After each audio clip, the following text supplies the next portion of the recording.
नमस्कार दोस्तों, मैं हूं आपका दोस्त रोहिताश यादव। आज बात करेंगे हम फ्लोकिनो की सुई टोकन के आखिर कल जो लॉन्चिंग हुई उसमें क्या कुछ आपको हासिल हो पाया या नहीं हो पाया, और आपका P2P स्कैम आजकल देखिए एक नया ट्रेंड चल गया है P2P को लेके, कहीं ना कहीं आपके लिए मुश्किल पैदा कर रहा है क्योंकि अकाउंट जो फ्रीज हो रहे हैं अब बहुत ही माइनर बहुत छोटे छोटे ट्रांजैक्शंस पर भी आपके अकाउंट फ्रीज हो रहे हैं।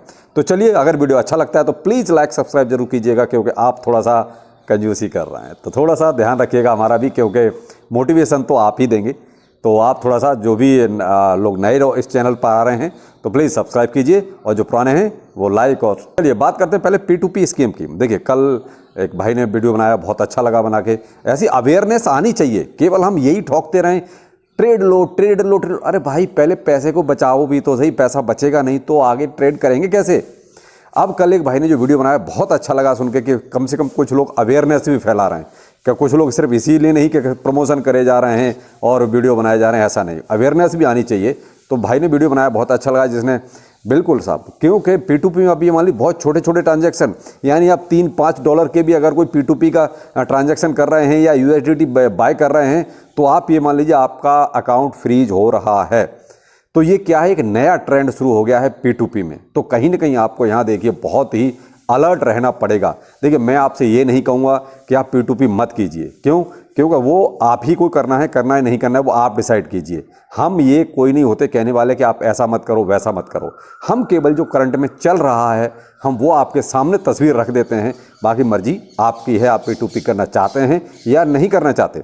लेकिन फिलहाल अपने यहाँ जो कहते हैं कि बहुत ज़्यादा इस मामले में लोग कहते हैं टारगेट किया जा रहा है एक तरह से, और ख़ासकर USDT जो भी खरीद रहा है या P2P के जरिए, तो वो कहीं ना कहीं उसको टारगेट करके उसको अकाउंट को फ्रीज किया जा रहा है। अब ये कहो कि वो अकेला बैंक कर रहा है, ऐसा नहीं। तो ये क्या है, कहीं ना कहीं बहुत ही एक अलग स्टेज आ गई है कि ये सब हो क्या रहा है। अभी तक P2P में कोई दिक्कत नहीं थी, P2P सब इजीली कर रहे थे। अब तक ये भी था कि बहुत बड़ा ट्रांजैक्शन P2P में होगा तो ही आपका ब्लॉक होगा, लेकिन अब तो बहुत छोटे से माइनर से आप ट्रांजैक्शन कर रहे हैं तो भी आपका ब्लॉक हो रहा है, तो भी आपका अकाउंट फ्रीज हो रहा है। तो आपको यहाँ पर देखिए थोड़ा सा अलर्ट रहना पड़ेगा।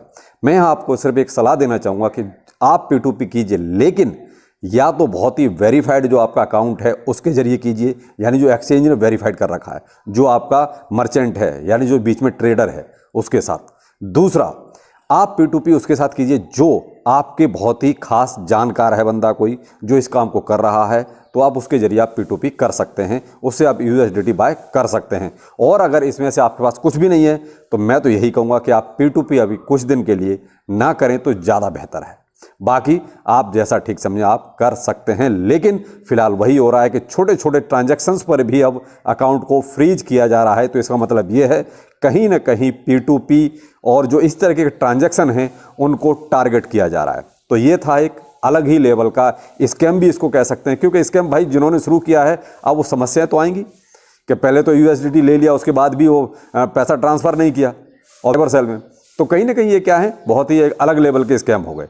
तो आपको यहाँ पर थोड़ी सी सावधानी देखिए बरतनी पड़ेगी, और वो मैंने आपको बता दिया है कि वेरीफाइड ट्रेडर लीजिए, नहीं तो फिर आप वो कहते हैं अलग से इस मुसीबत के लिए तैयार रहिए।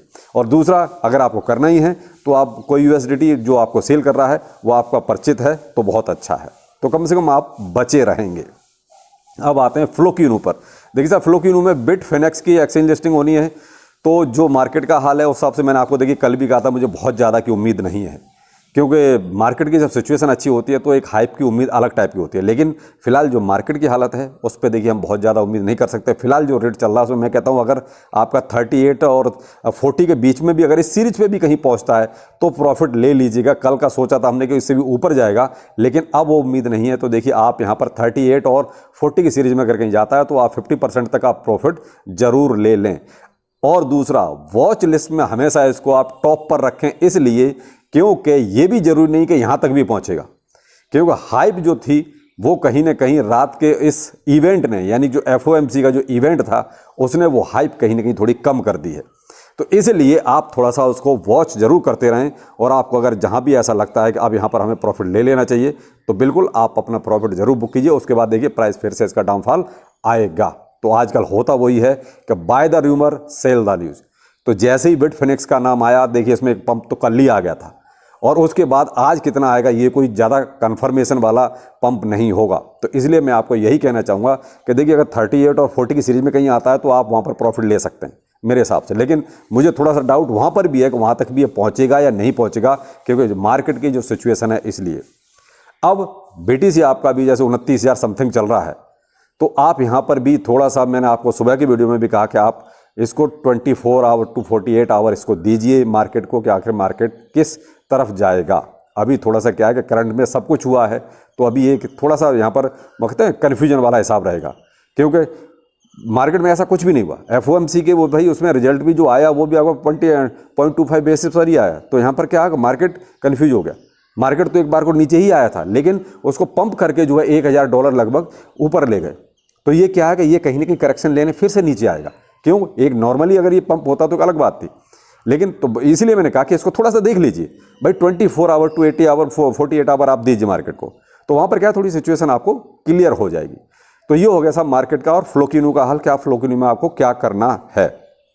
सुई टोकन साहब, सुई में से धागा निकल गया है, यही सारे कमेंट हैं टेलीग्राम पर।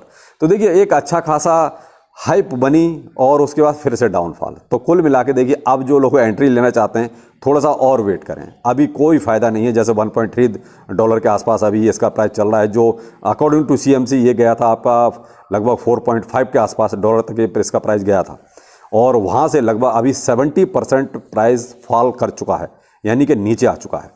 तो फिलहाल तो इसमें एक जो हाइप क्रिएट होनी थी देखिए सुई टोकन में वो हो चुकी है, और अभी फिलहाल आपको अब वेट करना है इसको और नीचे आने का। देखिए अब नीचे तो आएगा, क्योंकि एक साथ कई सारे एक्सचेंजों की लिस्टिंग हो गई थी, वो भी बड़े बड़े एक्सचेंज थे, Tier 1 एक्सचेंज लिस्टिंग थे। तो इस वजह से अब ये कहो कि वहाँ से प्राइस को अब ऊपर जाएगा तो वो ज़्यादा ऊपर नहीं जाएगा अभी तो इसके आप नीचे आने का ही वेट कीजिए, वो ज़्यादा बेहतर रहेगा। तो उसमें क्या है कि कहीं ना कहीं आपको एक बाइंग की पोजीशन मिल जाएगी। और कई जगह तो ये हुआ कि जब ये लॉन्च हुआ, जैसे ही लिस्टिंग हुई कई जगह, तो वहाँ पर लोग बाय ही नहीं कर पाए, ऑप्शन ही नहीं मिल पाया।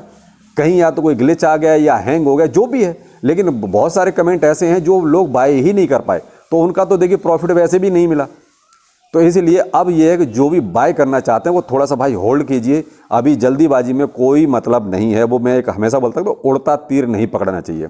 तो अभी क्या है कि सुई में अब देखिए इसका प्राइस डाउन ही आएगा। अब तो वो देख लीजिए, आप 70% कल से गिर चुका है, तो 70% ऑलरेडी गिर गया है, तो इसको अभी 20-30% और गिरने दीजिए। अगर ये आपको कहीं $1 के आसपास या $1 से नीचे यानी कि 0.9 या 8 की सीरीज में कहीं आता है तो आप इसको एक बार को देख सकते हैं। लेकिन इसको फिलहाल $1 के आसपास आने दीजिए या फिर 1 से नीचे आने दीजिए, तभी आप कोई पार्ट में बाइंग बनाएं।